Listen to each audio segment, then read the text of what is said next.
In this video we're going to be making the simplest router hinge jig. It's also got the ability to be used on a existing door lining, so a door lining with the stops installed or a rebated lining like I've got a section of just here. Now some of the keen-eyed amongst you will realise that I've already got quite a popular video on my channel of the hinge jig, so that was how to make a router hinge jig before, but I've discovered a much faster method of making these things, and it's also incredibly accurate. Any jig at all that you want to use a router on, that you need a square template, this is the method for making it that makes it really nice and simple. The key to what makes this jig work is these flush trim router cutters. There are cheaper variants available on the likes of Amazon, and I'll link a cheaper variant available down below in the description, but these are the ones I'm going to be using today. Trend helped me out with the videos, so anything that I need they will actually send me to use in the videos. So these are the cutters I'm going to be using. I'm going to be using the professional version. You're going to have to pause that if you want to grab that code, but again there will be a link in the description to that cutter. Now the reason that these little cutters are so critical to making this work is that they are flush trim with a top bearing. So you put the shank in the router, the bearing sits above the cutter, and the cutter is the lowest point in the work. So whatever it is that we're chopping in this case we're doing a hinge jig, so that hinge jig just needs to be the exact same size as the hinge, and the bearing needs to run on the jig, and the cutter just cut the woodwork out to be the exact same size as what we want to chop in. So really crucial. I know a lot of other jigs tend to use a bushing on the router and just a normal straight cutter with no bearing, but then the jig has to be bigger and it has to be worked out and allowed for, and it tends to be not quite as accurate as making a jig the exact same size as what you want. So anyway, enough waffling, I'll show you how I do it. So I'll be chopping in a couple of 3-inch butts today just to show you on this door lining, rebated door lining, and they're going to sit in something like that. So the offset is roughly the depth of this leaf here. The depth of this leaf is actually our first crucial measurement. I tend to set my hinges in the depth of this leaf from the edge of the door and frame if the door sits flush with the frame. So right on there we're about 21 millimeters. The key concept of this jig is that there's no housing out to do. We're not going to try and house out a square opening that's accurate in any way. We're basically going to be ripping strips of wood down, cutting them to the square ends on a miter saw, and then gluing them back together. What I'm going to do is just set up the table saw and rip a couple of strips down of some material that suits my router cutter. What I mean by that is this hinge is kind of the depth of the housing we're going to be routering in, so the cutter's going to sit like that there. What I need is a piece of material now that will engage on this bearing here, bearing surface, when that cutter is at that depth. So ideally it wants to be around 15 mil, because 15 mil, if I can hold all three things up at once, 15 mil is my absolute minimum to meet that bearing look. So if my material was 15 mil, by the time that cutter sits to the depth of the hinge, my bearing will just about run on the top of that material. So if I went for some 18 mil plywood or MDF, that would be absolutely perfect to make the jig from using this cutter. Now that might vary depending on what cutter you're going to use, but generally on a work site there's plenty of 18 mil stuff lying around that you can use to make this jig. So just set up the job site saw, even though we're in the workshop, just to show you there's no advantage really to doing this in the workshop. You don't need thousands of pounds worth of machinery to make this jig. It's really simple. So what I've got here is actually a little bit of faced 18 mil birch plywood, so it's around 19 mil thick. I'm just going to set my rip saw here to that 21 mil thickness, which is going to be the offset for my hinge leaf.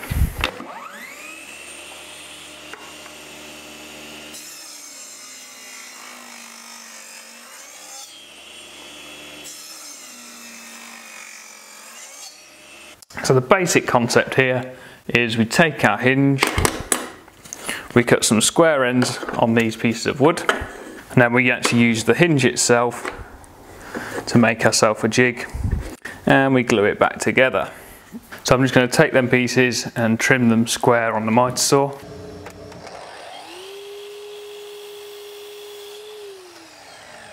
What I've ended up with is a long piece at the back, which is about 3 times the length of the hinge. And then the other 2 pieces I've cut a nice square end on.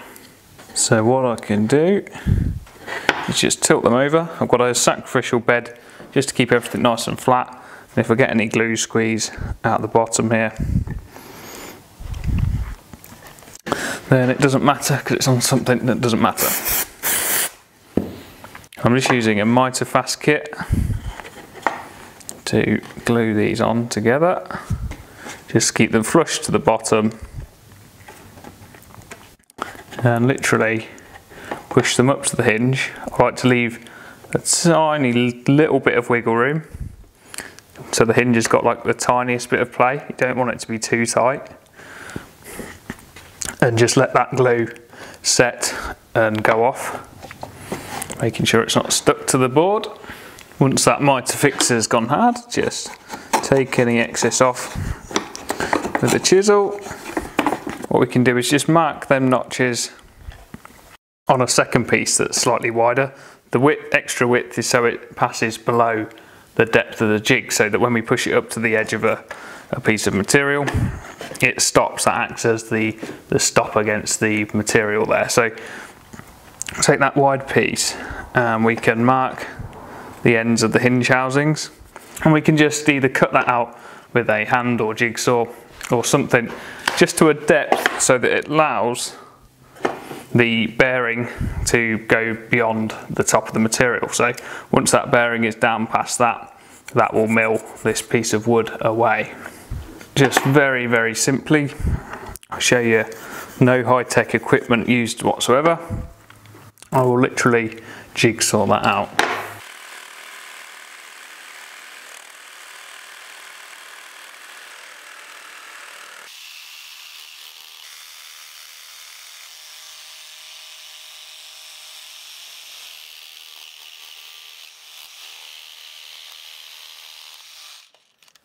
Once we have that piece, it's exactly the same process. We will mitre glue that in place. So a little bit of glue. Again on the sacrificial board. Oh, glued the wrong side of that. So then a little bit of glue. Not on the wrong face like I just did. And we just want to get that lined up with that housing nicely and press it all down flat to the board so that the top here is nice and flush.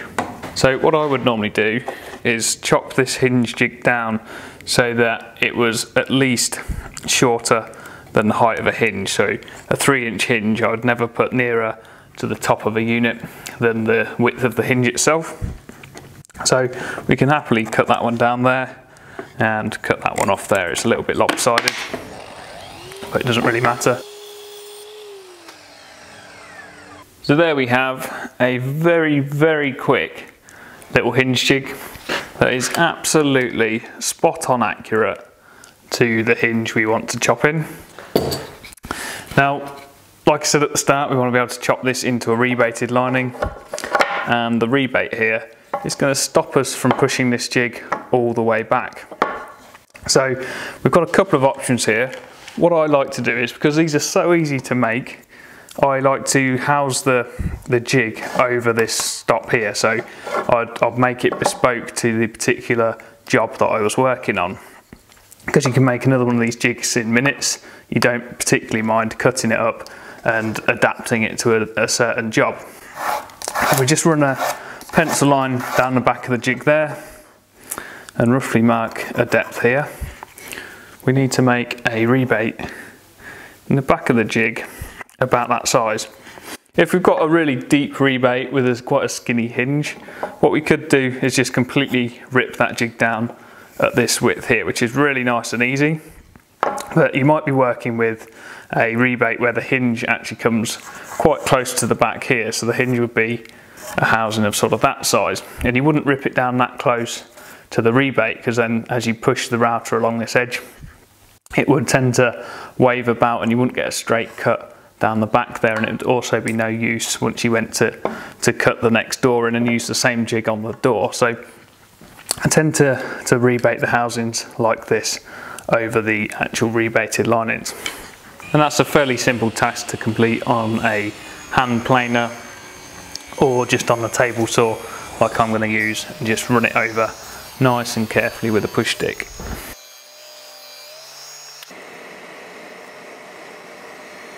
And that leaves us with a hinge jig that nicely slots over the rebate.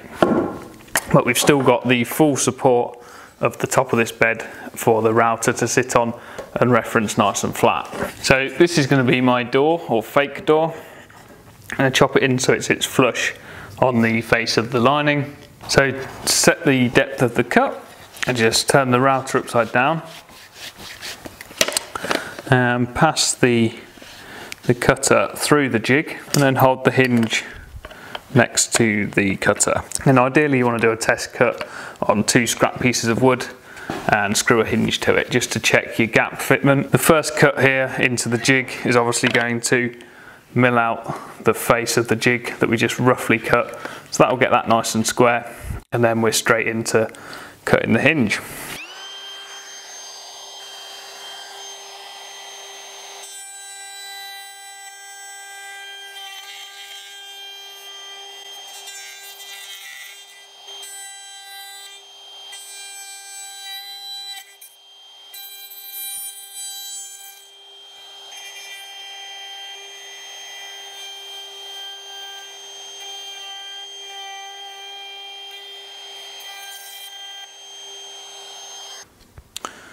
Ta-da! And then of course, if you're the absolute Mac daddy, you'll have the trend corner notching jig.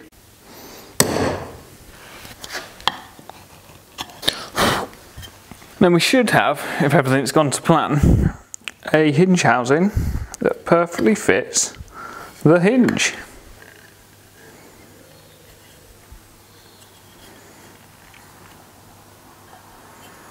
Then we come to the frame and we want to chop the housing into the frame. So you just want a bit of preparation here, get rid of any build-up of paint that is above and beyond the flat of the rebate. Don't want to take all the paint off if you're not taking all the paint off the entire lining. You just want to give that a bit of a scrape and a sand just to get flat reference faces for where the jig is going to sit. We can then mark our hinge location across from the door, so offer the door up, get the gap at the top correct, and mark that hinge housing across with a pencil mark top and bottom. Once we've got that, it's just a case of aligning the jig. Now these side edges of the jig actually give us the perfect location of where the cutout will be, so we can just follow them pencil marks exactly with the jig.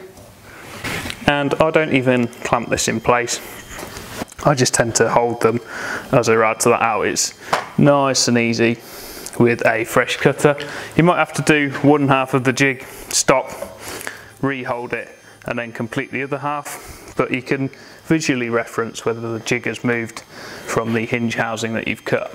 Remember, this is all about speed, so we want nice sharp cutters so that we can hand hold these things. So the better your cutter, the easier it is to hold, the less likely you are to get a wobble in the cut or for the jig to move. Now because we're holding that vertically, you might get a little bit of mist in places depending on how good you are with the router. Again, if that frame's fixed, you can take them corners out quickly with the corner chisel, or just run them in with a chisel by hand, because I've got this in the vise and it's wobbling about a bit. It's going to be easier to do it with a sharp chisel, and then just give that a check with the hinge. Seems to sit in there pretty nicely. Pilot hole, just the one pilot hole in each hinge for a start, because if you have to make an adjustment to the hinge and move the housing very slightly, then you've still got the other 2 screw holes, or however many screw holes, to get a nice screw to locate the hinge and then put the rest of the screws in afterwards. and we've hung a door. So there we go, beautifully fitting hinge, very quickly done with the router, and you can make a hinge jig quick enough. It's quick enough to make this jig to just hang a single door, and the advantage is you've got no setting out marks or gouge marks on anything, so the hinge in the frame and the door is just absolutely perfect. No pencil lines, masking tape or anything like that needed, just a couple of little tick marks. You make the jig. I reckon I could make that jig without any tools out. So if I've got to get the chop saw out and the table saw and the mitre kit, I reckon I could make that jig in under probably 5 minutes with having to get them tools out as well. It's really quick if you know what you're doing. It would probably be quite a good video actually. I'll keep that one for a future video of setting out and chopping in a hinge on both a frame and a door versus making a completely new jig. So making one of these jigs, setting up the router and then routering the hinges, and see side by side on a single door which one was actually quicker, because it's always been an old debate between woodworkers as to whether it's worthwhile getting the router out to router hinges and ironmongery and stuff like that versus just chopping them in by hand. Some people are adamant that chopping them in by hand is quicker, and other people absolutely adamant that a router jig is quicker. I know for sure with this method of making, if you're doing more than one door, it's going to be quicker by a long stretch. Yeah, it'd be quite an interesting video, so let me know if you think I should chop one in by hand as quickly as possible and use one where I make a router jig and just do them side by side and you can see the results. So if you'd like to see that, then drop us a comment, and again, don't forget to hit the like button. I hope you took something from the video.